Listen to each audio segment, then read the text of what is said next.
અમદાવાદના બગોદરામાં એક જ પરિવારના 5 સભ્યોએ ઝેરી દવા પીને પોતાનું જીવન ટૂંકાવ્યું હોવાની ઘટના સામે આવી છે। એક જ પરિવારના 5 સભ્યોએ એક સાથે આપઘાત કર્યો। આ સામૂહિક આપઘાતમાં 3 બાળકો સાથે પતિ પત્નીએ જીવન ટૂંકાવ્યું છે। આ સમગ્ર ઘટના વિશે વાત કરવી છે આ વિડીયોમાં। નમસ્કાર, હું છું આરકે, તમે જોઈ રહ્યા છો દો કદમ ન્યૂઝ। અમદાવાદના ગ્રામ્ય વિસ્તારમાં આવેલા બગોદરામાં એક જ પરિવારના 5 સભ્યોએ સામૂહિક આપઘાત કર્યો હોવાની ઘટના સામે આવી છે।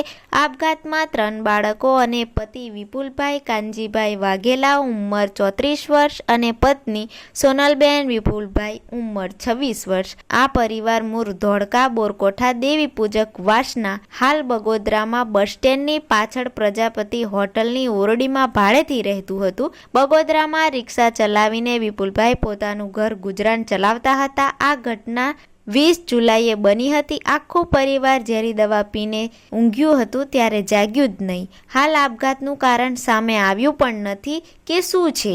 પોલીસે તપાસની કામગીરી હાથ ધરી છે। મૃતકો પાસેથી હાલ કોઈ કારણની સુસાઇડ નોટ પણ મળી નથી। પોલીસે મૃતકોના મૃતદેહોને પીએમ માટે મોકલ્યા છે અને આગળની તપાસ હાથ ધરી છે। જિંદગીમાં ગમે એટલી નિષ્ફળતા મળે તો એનાથી દુઃખી થવું નહીં, કેમ કે આજે નહીં તો કાલે સફળ જરૂર થવાશે। નિષ્ફળતા મળે તો એનો રસ્તો આપઘાત નથી। જિંદગીનું 2 ચક્ર છે, સુખ અને દુઃખ, દુઃખ અને સુખ। એને હર કોઈને પાર કરવું પડે છે। આપઘાત કરીએ એ ચક્ર પાર થતું નથી। હવે જોવાનું રહેશે કે પોલીસની તપાસમાં શું આવે છે આ પરિવારના આપઘાતનું કારણ।